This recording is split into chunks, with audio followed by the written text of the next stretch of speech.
Et bonjour à tous, aujourd'hui on se retrouve pour la nouvelle banlist qui est sortie hier, donc c'est-à-dire le 25 mai 2020. On s'attendait à 2, 3 cartes, mais on ne s'attendait pas à autant de cartes bannies. Donc la première qui était quasiment sûre être bannie, ce serait Lutri. Donc forcément c'était une carte qui était déjà bannie en commandeur multi et qui était beaucoup trop forte comme je l'avais montré dans une partie précédente. C'était une 8e carte à ajouter à uniquement les decks qui jouent du bleu ou du rouge.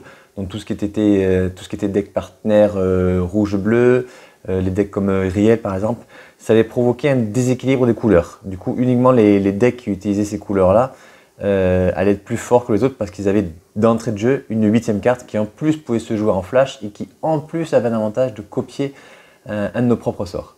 Donc ça, c'était obligatoirement banni. Ensuite, ils ont banni en toute logique aussi la tutelle féroce et la claque déflectrice. Ils font partie des nouveaux sorts qui sont gratuits si on a un commandant sur la table. Donc tutelle féroce, forcément, c'est une sorte de force of will, donc c'était vraiment très délicat de la laisser, parce que tous les decks qui jouent un commandant avec l'identité du bleu pouvaient la jouer. Pareil pour la claque déflectrice. La claque déflectrice, ça faisait un petit peu comme une erreur de visée, pareil, de façon gratuite. Donc tout ce qui était les jeux mono rouge, bon encore là, ils dominent pas trop le format, donc ça aurait pas été trop dérangeant. Mais des decks bleu-rouge qu'on vient de citer à l'instant, comme les partenaires rouge-bleu, donc Wilkenrit, Royan, des decks comme Riel, tous les decks partenaires qui font bleu-rouge, Caisse, ce genre de deck allait vraiment être trop fort, parce qu'en plus ils auraient pu inclure non seulement la claque déflectrice, mais aussi la tutelle féroce. Donc ça aurait été vraiment beaucoup trop fort. Pareil, tutelle féroce, où aurait pu énormément avantager des decks comme Zur.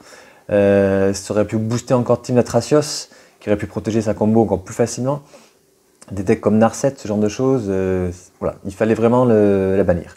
Après, ce qui m'étonne, c'est qu'il n'ait pas aussi banni la manœuvre irréprochable, qui est du coup extrêmement forte aussi dans ce genre de deck. Zur, Team Latracios, ça va vraiment les aider. Alors Kirisilas, ça va vraiment l'aider, et ça va aider que cette couleur-là. Donc je suis assez étonné que s'ils veulent suivre leur logique, ils auraient dû aussi bannir manœuvre irréprochable. Bon, je sais très bien qu'ils aiment bien les jeux créatures, donc du coup ils se sont dit on va laisser ça pour protéger les créatures. Mais il y a des decks qui ont des combos autour de 1 ou 2 générales, donc notamment Zur ou Team Latracios. Voilà, et manœuvre irréprochable c'est vraiment que pour eux, et c'est pas pour les autres decks. Alors ça va être bien dans un deck mono blanc qui va pouvoir protéger ses créatures, mais voilà, c'est beaucoup plus fort dans un deck basé sur une stratégie autour d'une seule créature. Voilà, et c'est pourtant ce qu'ils ont essayé de bannir en enlevant donc, claque déflectrice et tutelle féroce. Donc je suis entièrement d'accord qu'ils aient banni ces deux cartes, mais ils auraient dû bannir dans ce cas manœuvre irréprochable aussi. Ensuite, concernant la grosse claque, bien sûr c'est Wilkenrit qui prend très très cher avec le bannissement de High Tide, donc, qui permettait de doubler toutes ces îles. Donc ils ont estimé que c'était uniquement les decks bleus combo qui utilisaient ça, et pour eux c'est plus les decks contrôle qu'ils ont envie de voir en mono bleu, et pas des decks combo qui peuvent sortir une grosse créature, un gros arpenteur ou quelque chose d'énorme très rapidement. Donc ils ont préféré le bannir, et ils auraient dû juste bannir ça, j'estime. Mais là, ensuite, ils ont aussi banni Capture of Jinzu, Manipulation temporelle, Distorsion temporelle. Enfin, les 3 sorts qui permettent de rejouer un tour supplémentaire pour 5 Nabok, ils ont été bannis. Ils ont dit qu'ils ne voulaient pas, dans un deck où on a uniquement les cartes en un seul exemplaire, avoir des cartes qui ont exactement le même texte. Mais ils auraient pu au moins en laisser une. Voilà. Là, ils ont supprimé les 3. Il ne reste plus que ceux qui sont à 6 d'invoque, voire plus. Et ça va commencer à être délicat de jouer des decks avec des sorts qui rejouent des tours. Voilà, donc du coup ils ont débanni Jace Prodige de Vryn, parce que du coup sans High Tide et sans tous ces sorts qui peuvent rejouer un tour, c'est de suite beaucoup moins fort. Voilà. Donc je pense que tous les gens qui utilisaient depuis très longtemps leur mono bleu vont du coup se retourner vers Jace ou vers Venzer ou Teferi, ce genre de choses. Mais l'aspect va être différent, et je pense pas qu'on puisse de suite refaire un deck combo. Bon, il y a toujours la lentille qui permet de remplacer un petit peu High Tide. Donc on peut aborder peut-être la version combo différemment, mais il faudra tester. En tout cas, le deck combo n'est pas encore mort, ouais, mais voilà, mais il a pris très très cher. Et du coup, vu qu'ils ont décidé de laisser la couleur bleue au contrôle et non au combo, il n'y avait pas le choix, on ne pouvait plus laisser Caverne des âmes dans le format. Du coup, ils ont banni Caverne des âmes, ce qui est une très bonne idée pour atteindre leur objectif. Ensuite, il va y avoir Chant des Morts qui a été banni. Donc Chant des Morts, forcément, c'était extrêmement fort dans tous les decks contrôle ou le deck ramp. Ils avaient une possibilité de créer des créatures de façon un petit peu gratuite et sans que l'adversaire puisse interagir. Je pense à tous les decks comme Azusa, Uro, qui rampaient vraiment trop rapidement avec ce terrain. On pouvait aller le chercher avec le Titan en vert. Donc voilà, je suis entièrement d'accord pour le Chant des Morts. Ça fait déjà pas mal de temps qu'il a été banni dans d'autres formats. Il fallait vraiment le bannir dans le Duel Commander. Et du coup, vu que ces deux terrains extrêmement forts ont été bannis, ils ont dit on va en profiter pour bannir Terre Dévastée. Et je les comprends entièrement parce que Terre Dévastée, du coup, était utilisée dans les decks contrôle pour pouvoir gérer justement ces Cavernes des âmes et ces Chants des Morts. S'il n'existe plus, la Terre Dévastée n'a plus raison d'être. Alors vous allez me dire, oui, il y a Mésophyte. Mais justement, ils ont l'impression en fait que Terre Dévastée est surtout utilisée dans les decks combo pour énerver l'adversaire et pas dans les decks contrôle. Dans Gitrog, dans le monstre de Gitrog, pardon, dans Titania, dans Azusa, tous les decks qui utilisent Creuser des mondes ou Vie du terreau, Terre Dévastée était utilisée vraiment à outrance. Et voilà, et l'aspect en fait, on va dire un petit peu hasardeux de le piocher avant l'adversaire donnait vraiment un avantage à celui qui le piochait. Et plus voilà, en version combo qu'en version contrôle. Voilà, donc je suis d'accord, je suis franchement d'accord avec eux, ouais. Surtout qu'ils veulent laisser Mésophyte dans le format pour empêcher les decks qui ont une stratégie basée autour d'une seule carte, en l'occurrence leur commandant. Voilà. Donc c'est un très bon choix, je suis entièrement d'accord là-dessus. Ensuite, ils ont banni LED, donc Diamant de l'Œil du Lion, parce que voilà, ils en ont marre des decks combos avec lesquels on a du mal à interagir.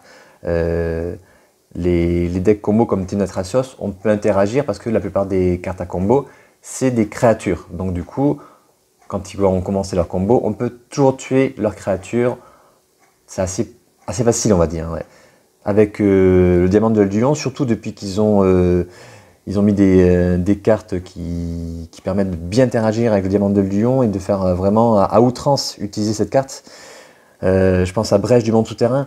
Voilà, ça permettait de faire des manas extrêmement rapidement. Non, il fallait vraiment se débarrasser de cette carte et je suis assez content qu'il l'ait banni. Ça supprime une combo de Team Natracios sans vraiment empêcher le jeu d'être fort. Surtout que Team Natracios a gagné manœuvre irréprochable depuis l'extension Commander 2020 et qu'ils n'ont pas banni cette carte. Donc voilà, donc Team Natracios n'est pas mort juste parce qu'on a supprimé une combo. Voilà. Et donc c'est une très bonne chose d'avoir supprimé cette carte. Déjà qui était extrêmement chère, donc pour des nouveaux joueurs qui voulaient s'inscrire dans Magic et faire des decks combo, une carte à environ une centaine d'euros, c'était vraiment abusé. Pareil, Caverne des âmes, c'était je crois une cinquantaine d'euros. Et pareil, Capture of Jinzu, il fallait minimum sortir 100 euros si on voulait l'acheter.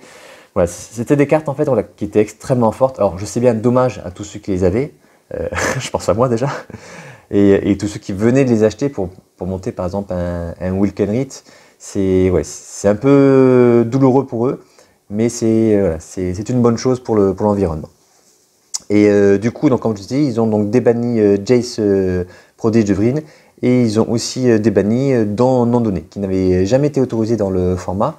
Et vu que la plupart des cartes à combo en fait, du bleu, donc tous les cartes qui permettent de rejouer les tours et High Tide ont été bannis, ils se disent on va quand même laisser une chance au jeu combo, voilà, sans être trop fort en supprimant donc, du coup High Tide et les 3 sorts qui permettent de rejouer un tour pour 5 d'invoque.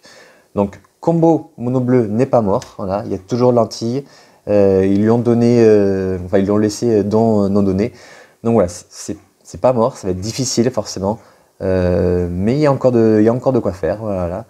Donc on sortira des listes très prochainement pour exploiter cette nouvelle banlist. Je suis pas aussi critique que la plupart des joueurs qui ont été assez choqués par toute cette liste.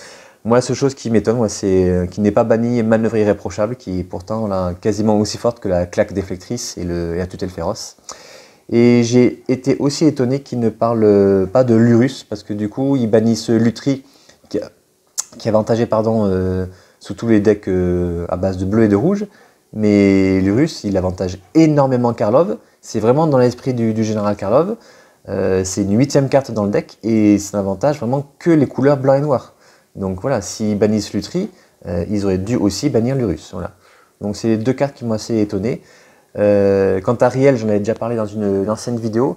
Alors forcément, Riel, sans claque déflectrice, sans tutelle féroce, sans Lutri, sans diamant de Lion, forcément, il prend cher. Voilà.